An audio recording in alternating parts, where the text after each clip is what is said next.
আমাদের ভাই রায়হান হত্যা হয়েছে, নির্মম ভাবে তাকে পুলিশ হত্যা করেছে। আজকে সিলেটের প্রান্তের মানুষ রায়হানের হত্যার বিচারের দাবিতে শহরের প্রান্তে প্রান্তে প্রতিবাদ করছে।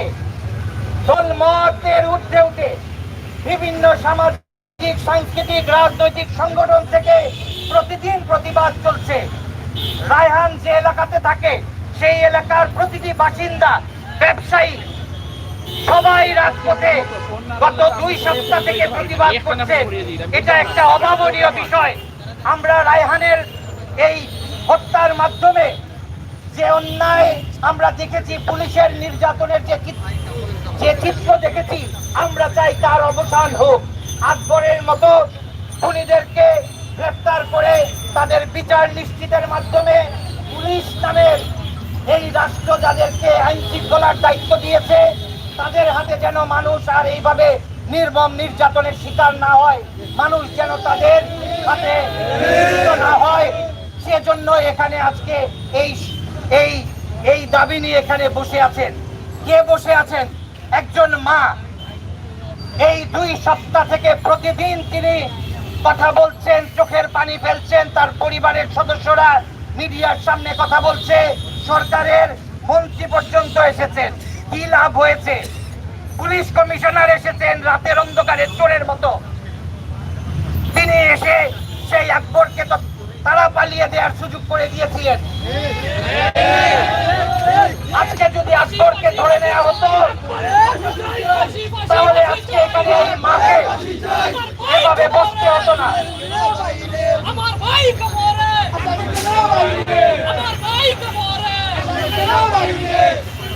আকবরকে গ্রেফতার করতে হবে। বাংলাদেশে আকবরের চেয়েও বড় এক যে তো খুনি সারা দেশের মানুষকে লুটে নিয়েছিল, চিকিৎসার নামে ব্যাপক লুটপাট করেছিল। আপনারা জানেন সাহেব, সেই সাহেবকে র্যাব গ্রেফতার করেছে। সেই সাহেবকে খুঁজে এনেছিল। কেন এনেছিল? সারা দেশের মানুষ চেপেছিল বলে। আমরা সিলেটের মানুষ যে 14 দিন ধরে রাজপথে আন্দোলন করছি, এটা কি র্যাবের প্রধানের কানে যায় না? পুলিশের আইজিপির কানে যায় না? স্বরাষ্ট্রমন্ত্রীর কানে যায় না? সিলেটের মানুষের এই প্রতিবাদ আপনারা শুনছেন না? প্রতিদিন এখানে আন্দোলন হচ্ছে। এই আন্দোলন কেন করা হচ্ছে? যে রায়হানের মূল খুনি আকবরকে গ্রেফতার করার জন্য। আকবর কোথায় আছে? আপনারা আকবরকে অবিলম্বে খুঁজে বের করেন। এখানে আজকে আকবরের পরিবার, তার এলাকার মানুষ, তার আত্মীয় স্বজন, তার সুবর্ণদায়ী সবাই মাথায় কাপড়ের কাপড়, শরীরে কাপড়ের কাপড় বেঁধে এসেছেন। তারা লিখেছেন প্রশাসনের কাছে প্রশ্ন, খুনিদের ফাঁসি দেবেন নাকি আমাদেরকে এভাবে মেরে ফেলবেন? আজকে যদি এই অনশন, আমরণ অনশন দীর্ঘ সময় চলে, এই মা পানি শূন্যতায় তিনি অসুস্থ হয়ে যাবেন। আমরা আমাদের এই মাকে এভাবে অসুস্থ হতে দিতে পারি না।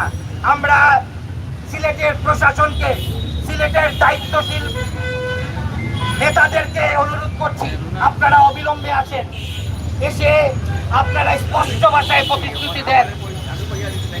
এই মা এভাবে এই প্রখর রোদ্রে আজ 5-6 ঘন্টা থেকে এখানে বসে আছেন, দীর্ঘ সময় থেকে এভাবে বসে আছেন।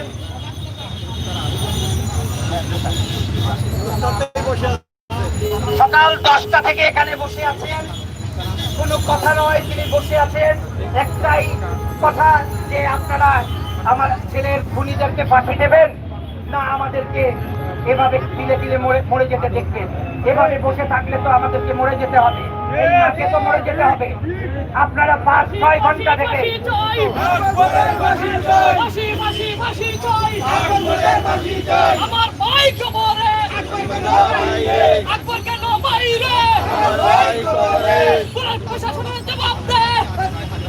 আমার ভাই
যারা দাঁড়িয়ে আছেন দয়া করে পকেটও দেখবেন, কারণ আপনারা বন্দরবাজার পুলিশ বাড়ির সামনে আছেন, এরা পকেট মারদের সাথেও তাদের আঘাত আছে।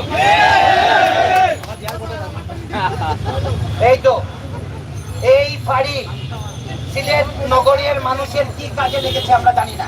এখানে হকারদের থেকে টাকা তোলা থেকে শুরু করে যত ধরনের অবৈধ কর্মকাণ্ড আছে, এই সমস্ত কর্মকাণ্ডের জন্য এই ফাঁড়ি বসানো হয়েছে। এই ফাঁড়িতে যারা আছে এরা রাতে মানুষকে ধরে এনে নির্যাতন করত। আজকে রায়হানের মৃত্যুর মাধ্যমে সেই সত্য সবার সামনে উঠে এসেছে। রায়হানের কান্না আমরা সেদিন রাতে শুনতে পারিনি, তাকে বাঁচাতে আসতে পারিনি। সিলেটের মানুষ সেই দেখা থেকে প্রত্যেকটা মানুষ উপলব্ধি করেছে এই নগরের বাসিন্দা হয়ে এই নগরের প্রাণকেন্দ্রে একটি ছেলেকে পিটিয়ে হত্যা করা হয়েছে। তার চিৎকার এখানে বাতাসে ভেসেছে, কেউ আমরা বাঁচাতে আসতে পারিনি। এটা আমাদের সবার ব্যর্থতা। এই বাড়ির কাছে সিলেটের মেয়রের অফিস, এইটার পাশে সিলেট জেলার পুলিশ সুপারের অফিস, সামনে ডিসি সাহেবের অফিস, চারদিকে জজ সাহেবের কার্যালয়। সিলেট শহরের প্রাণকেন্দ্রে এখানে এই ছেলেকে হত্যা করা হয়েছে, নির্মম ভাবে পিটিয়ে হত্যা করা হয়েছে। আমরা বাঁচাতে পারিনি, এই দায় আমাদের সবার। যে কারণে আমরা সবাই সেই লজ্জায় আমরা সবাই নিজেদেরকে অপরাধী মনে করে রায়হান হত্যার বিচারের দাবিতে সিলেট শহরের সর্বস্তরের মানুষ রাজপথে নেমেছে। প্রতিটি মিডিয়া প্রতিদিন এই বিষয় নিয়ে কথা বলছে, লিখছে। বিভিন্ন নতুন নতুন অনলাইন টিভি তারা বিভিন্নভাবে লাইভ করছে। মূল বিষয় একটাই যে এই দাবিটা সারা দেশে ছড়িয়ে যাক, জায়গায় জায়গায় দাবি উঠুক যে খুনি আকবরকে অবিলম্বে গ্রেফতার করা হোক। প্রিয় ভাইয়েরা, আমরা পুলিশের হত্যা, পুলিশের নির্যাতনের পূর্বেও অনেক মানুষকে এভাবে হত্যা করা হয়েছে, কিন্তু দেখেন আমাদের ভাই রায়হানকে তারা হত্যার পর তারা চেয়েছিল একটি প্রেস রিলিজ দিয়ে তারা তাকে ছিনতাইকারী বানানোর ষড়যন্ত্র করেছে একটা নিরপরাধ ব্যক্তিকে। অপরাধের শেষ নাই। এরপরে কি করেছে তারা কাষ্টগড় এলাকার মানুষকে তাকে গণপিটুনি দিয়ে হত্যা করেছে, এরকম প্রচার করেছে। ওইটা করেছিল কেন জানেন? ওই এলাকার আরো মানুষকে গ্রেফতার করবে পরে, যে আপনারা গণপিটুনি দিয়েছেন এইখানে অমুক অমুক অমুক করে সেই এলাকার আরো কিছু মানুষকে এরা গ্রেফতার করতো। পুরো কাজ হচ্ছে এদের বাণিজ্য, বাণিজ্য আর বাণিজ্য। মানুষের সাহায্যের জন্য এই ফাঁড়িতে থাকা পুলিশের কোনো অধিকার নাই। এই ফাঁড়ি অবিলম্বে এটা বন্ধ করা দরকার। এইরকম যত ফাঁড়ি আছে প্রত্যেকটা এলাকার জনগণের উচিত এই ফাঁড়িগুলোকে পাহারা দেয়া। এই ফাঁড়িগুলোতে কোনো চিৎকার যদি বেঁচে আসে প্রত্যেকটা এলাকার মানুষকে সাথে সাথে এইভাবে গিয়ে যদি আপনারা প্রতিরোধ না করেন, পরের দিন দেখবেন আপনার ভাইয়ের লাশ সেখানে পড়ে আছে। আমরা এই যুগ পাবেন না।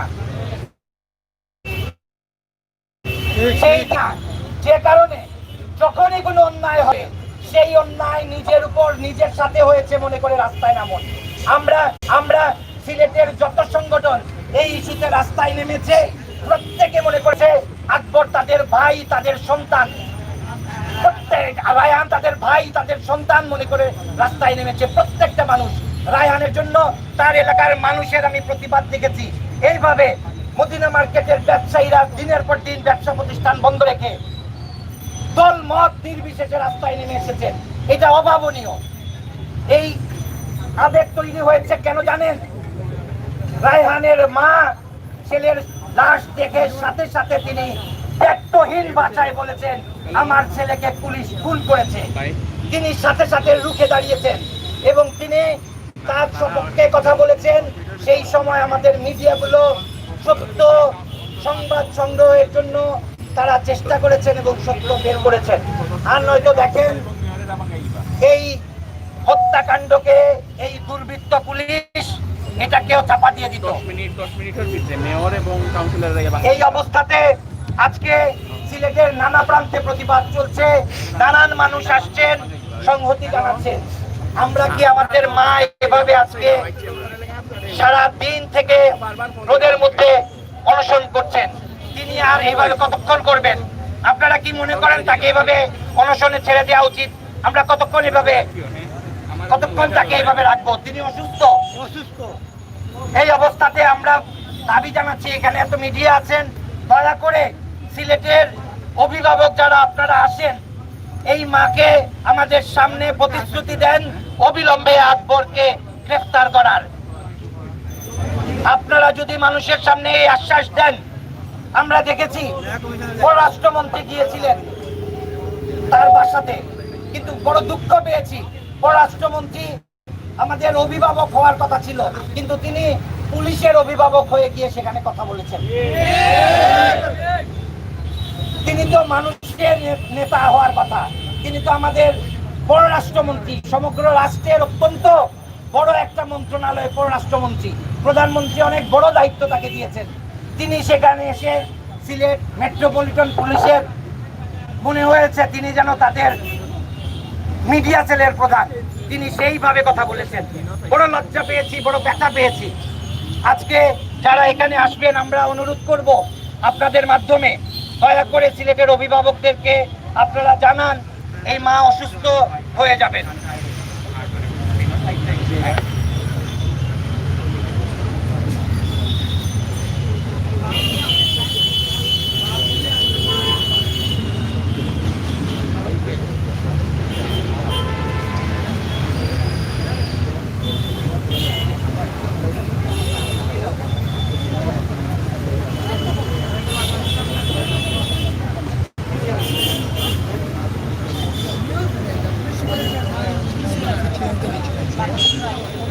প্রিয় ভাইয়েরা, রায়হানের মায়ের শরীরের অবস্থা আপনারা জানেন, তিনি কিন্তু ডায়াবেটিকের রোগী, তার হার্টে সমস্যা আছে। এই অবস্থাতে একজন মা কোন অবস্থাতে গেলে, এই যে ছবি, আমরা তো ছবি দেখেছি, আমি কিন্তু রায়হানকে সরাসরি দেখতে যাইনি, আমি ছবি দেখে আমরা অনেকে রাস্তায় নেমেছি, দিনের পর দিন থেকে আমরা আমাদের ব্যানার নিয়ে আন্দোলন করেছি শুধু ছবি দেখে। আর তিনি তো তাকে দেখেছেন, কাকে দেখেছেন?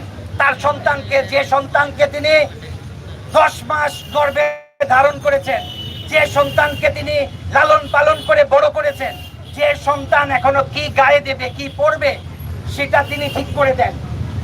সেই সন্তান আগের দিন তার কাছ থেকে দেখা করে গেছে, পরের দিন ভোরবেলা তার মৃত্যুর সংবাদ শুনেছেন এবং সেই লাশ দেখেছেন। সেই মা এখানে বসে আছেন। আপনারা যারা সংহতি জানাতে এসেছেন, আপনাদের প্রতি অনুরোধ, আমরা তার প্রতি সংহতি জানিয়ে আমরা যদি একটু কষ্ট করে সবাই একটু বসি, এই সমাবেশটাকে একটু বড় করি আপনাদের জন্য। এই যে আপনারা বসছেন, প্রতিবাদ করছেন, এটা কিন্তু অনেক অর্থবহ, এটার কিন্তু অনেক ফলপ্রসূ। এখানে আজকে আন্দোলনে বসার কারণে একটা সুখবর এসেছে, আপনারা জানেন কিনা, কিছু 164 এসে আদালতে বলবে বলে গিয়েছিল, যাওয়ার পরে সে আবার তার কথা থেকে সরে এসেছে। এই অবস্থাতে এখন তাকে 3 দিনের রিমান্ড দেওয়া হয়েছে। রিমান্ড মানে এখন কিছু বাদাম হবে, বাদাম দিলে কথা বের হয়ে আসবে। আমরা দেখেছি 164-এ এইখানকার 3 জন প্রহরী, নৈশ প্রহরী যারা ছিল, এই যে দায়িত্বে ছিল, এক সুরে তারা কথা বলেছে।